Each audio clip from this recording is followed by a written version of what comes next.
Good morning, dear students. As you know that from 21 September, our Unit 2 exams are going to be held, and so that we have to revise the chapters that are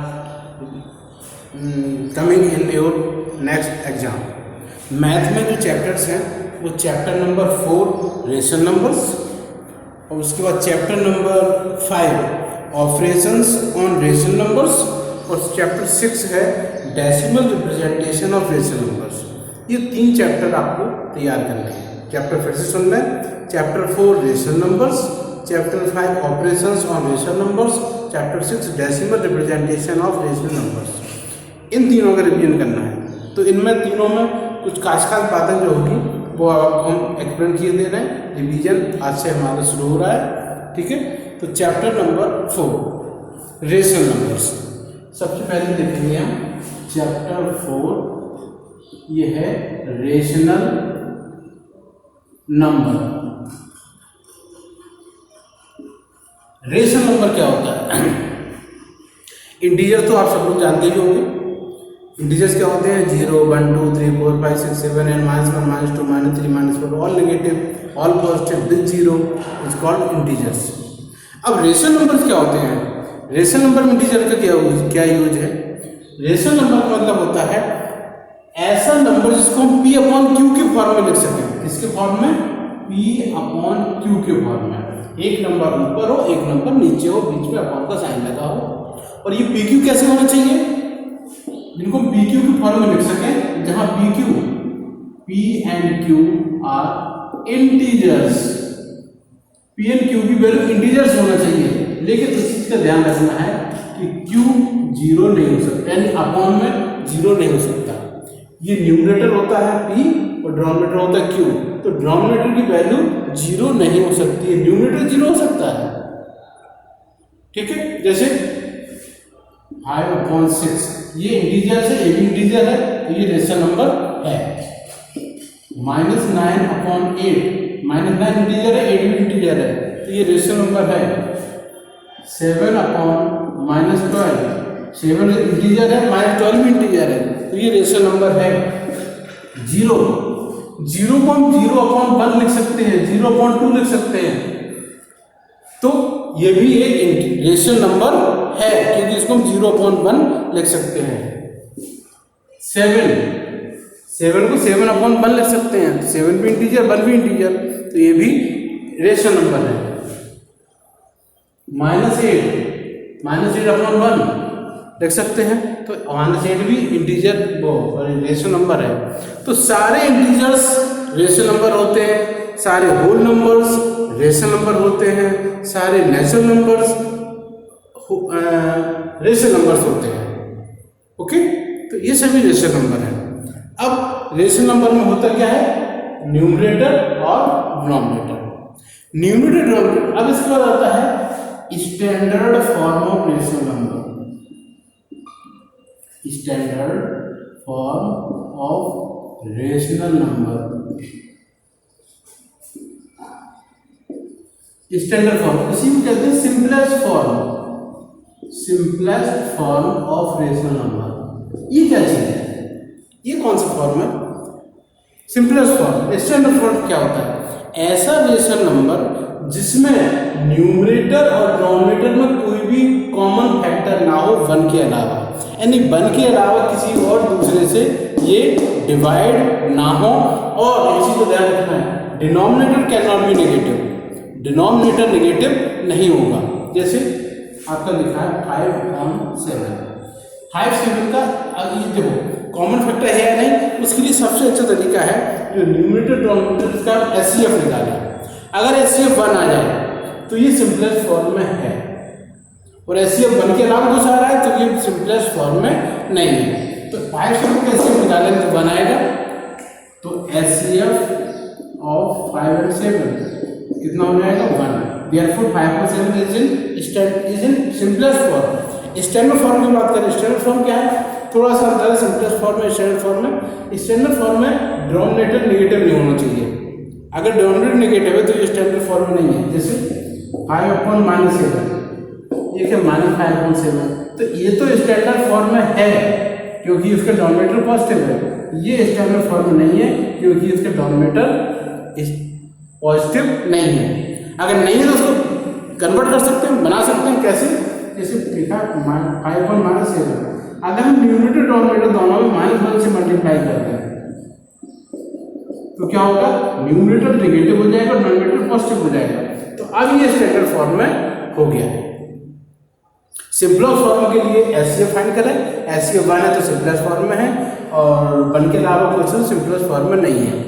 और simplest form में नहीं है तब बनाना हो तब क्या करेंगे? जैसे कि लिखा है 8/10। 8/10 स्टैंडर्ड फॉर्म में है नहीं तो हम क्या करेंगे? HCF निकालेंगे किसका? 8 और 10 का। आप निकालना जानते हैं, निकाल लेंगे, 2 आ जाएगा। अगर 2 आ गया तो ये स्टैंडर्ड फॉर्म में नहीं है फिर, क्योंकि HCF 1 के अलावा कुछ नहीं आना चाहिए। 1 के अलावा कुछ आ जाए तो स्टैंडर्ड फॉर्म में नहीं है। अब इसको स्टैंडर्ड फॉर्म में कन्वर्ट करना चाहें, सिंपलेस्ट फॉर्म में कन्वर्ट करना चाहें तो क्या होगा? जो HCF आया उसी से डिवाइड कर दो, न्यूमरेटर डिनोमिनेटर दोनों में, तो बन जाएगा 4/5। तो ये स्टैंडर्ड फॉर्म में हो गया। ये स्टैंडर्ड या सिंपलेस्ट फॉर्म में ये नहीं है और ये है। स्टैंडर्ड फॉर्म सिंपलेस्ट फॉर्म लगभग एक ही चीज है दोनों।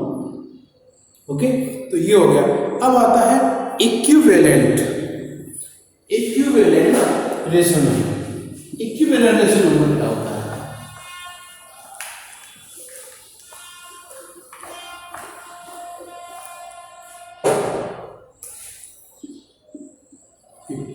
इक्विवेलेंट रेशनल नंबर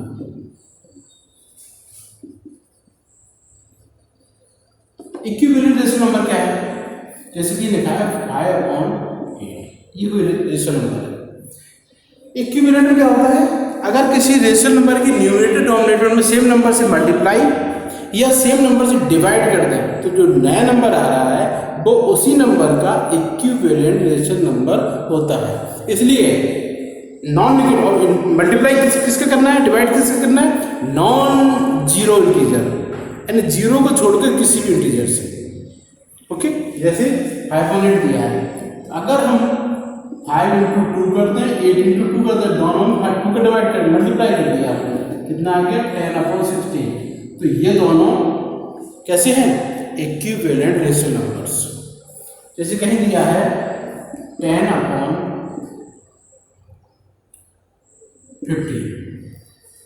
ठीक, दोनों में हम 5 से डिवाइड कर सकते हैं। 10 / 5, 15 / 5, तो ये 2, ये 3। तो ये दोनों कैसे हो गए? Equivalent rational numbers. तो एक किसी रेशनल नंबर के में हम इनफाइनाइट नंबर को मल्टीप्लाई कर सकते हैं, किसी का भी मल्टीप्लाई किया जा सकता है, तो किसी का भी कर सकते हैं, तो कोई भी नंबर यहाँ भी फाइंड हो जाएगा। तो इनफाइनाइट नंबर से मल्टीप्लाई करेंगे तो इनफाइनाइट रेशनल नंबर फाइंड होंगे, यानी एक रेशनल नंबर के infinite rational number, infinite equivalent rational numbers होते हैं। Okay, infinite, can not be count. Okay, तो ये हो गया आपका equivalent rational numbers.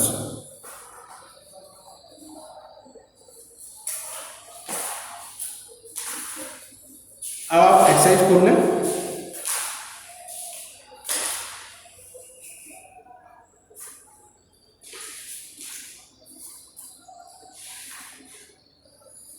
Four point one में पहला क्वेश्चन है, find the rational numbers equivalent to each of the following.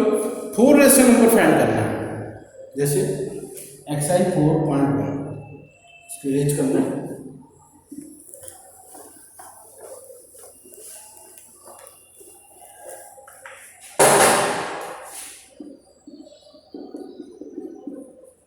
Question number 1 A part दिया है 11/13। इसके 4 इक्विवेलेंट रेशनल नंबर बनाना है आपको। तो हम क्या करेंगे? किसी भी नंबर से मल्टीप्लाई करते हैं, किसी भी अगर लाइन से करना चाहे 2 का करते हैं, 3 का करते हैं, 4 का करते हैं, 5 का करते हैं, किसी का भी कर सकते हैं। तो लाइन से कर देंगे आप। क्या करेंगे आप? 11 × 2 और 13 × 2, 11 × 3, 13 × 3, 11 × 4, 13 × 4 और 11 × 5, 13 × 5।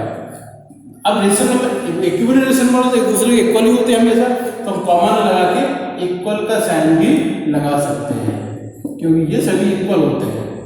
11/13 इक्वल हो जाएगा 22/26, 33/39, 44/52 एंड 55/65।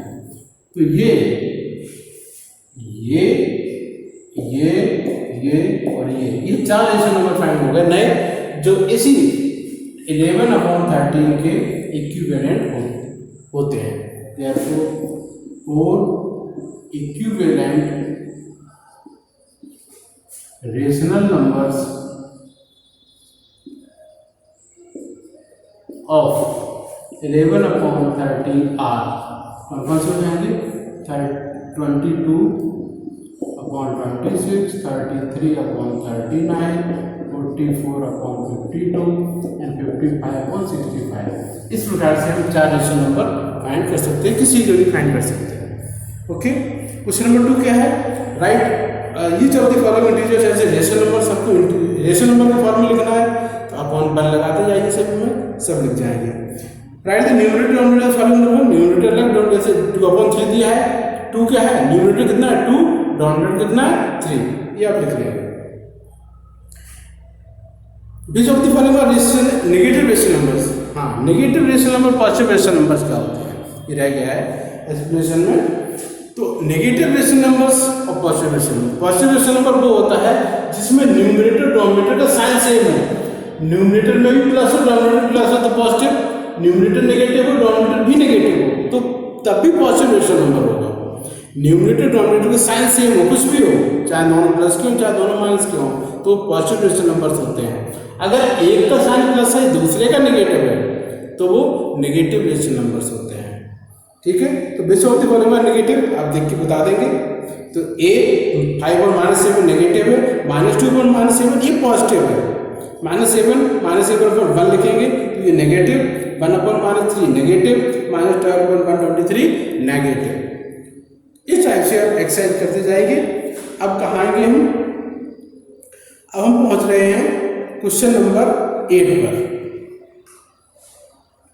8 में क्या है? 8 में दिया हुआ है right the following standard form. Standard form में लिखना है। ए में दिया है 91/78। तो सबसे पहले क्या करते हैं? इनका एचसीएफ ऑफ 91 एंड 78 आप फाइंड कर लेंगे। फाइंड करना जानते हैं आप, फाइंड करेंगे कितना आएगा? 30। आप क्या करेंगे? 91/78 तो 30 जो एचसीएफ आया मैंने के अलावा कुछ भी आया उसे डिवाइड कर दो। 91/13 78/13 कितना हो जाएगा? 7/6। तो ये आपका एक स्टैंडर्ड फॉर्म में कन्वर्जन हो गया। जैसे एक और दिया है 87/, बी पार्ट है इसका, यहाँ देखेंगे बी पार्ट में दिया है 87/-116। हमने क्या कहा था? स्टैंडर्ड फॉर्म के नेगेटिव डिनोमिनेटर नेगेटिव नहीं होना चाहिए, अगर है तो क्या करेंगे? -1 से मल्टीप्लाई। 87 × -1 -116 × -1 तो -87/116। ओके, तो ये स्टैंड फॉर्म। अब स्टैंड फॉर्म के लिए एक और चेक करना है क्या? इनका एचसीएफ। तो एचसीएफ निकालिए आप इनका 87 का और 116 का। तो एचसीएफ निकालेंगे आप तो क्या आएगा आपका? निकाल के देखेंगे तो 29 आ जाएगा। 29 आएगा तो दोनों में 29 से डिवाइड कर दो। -87 डिवाइडेड बाई 29 और 116 डिवाइडेड बाई 29 तो हो जाएगा -3 हो जाएगा 4 -3/4। ये स्टैंडर्ड फॉर्म में कन्वर्ट हो गया है। ओके, तो इस टाइप से आप चैप्टर 4 का रिवीजन करेंगे। अगर किसी को कोई प्रॉब्लम है, कोई क्वेश्चन पूछना चाहते हैं आप तो मेरे पर्सनल नंबर पर, मेरे व्हाट्सएप नंबर पर आप क्वेश्चन को भेज सकते हैं और सॉल्यूशन आप अपना फाइंड कर सकते हैं। ओके। ओके, रिवीजन करते रहिए, एग्जाम की तैयारी अच्छे से करें। आज चैप्टर नंबर 4 पूरा रिवाइज करना है। आप कोई प्रॉब्लम हो तो ठीक है, जैसे मैंने बताया वो करके आप अपना सोल्यूशन फाइंड कर लेंगे। Okay, that's all for today. Have a nice day and best of luck.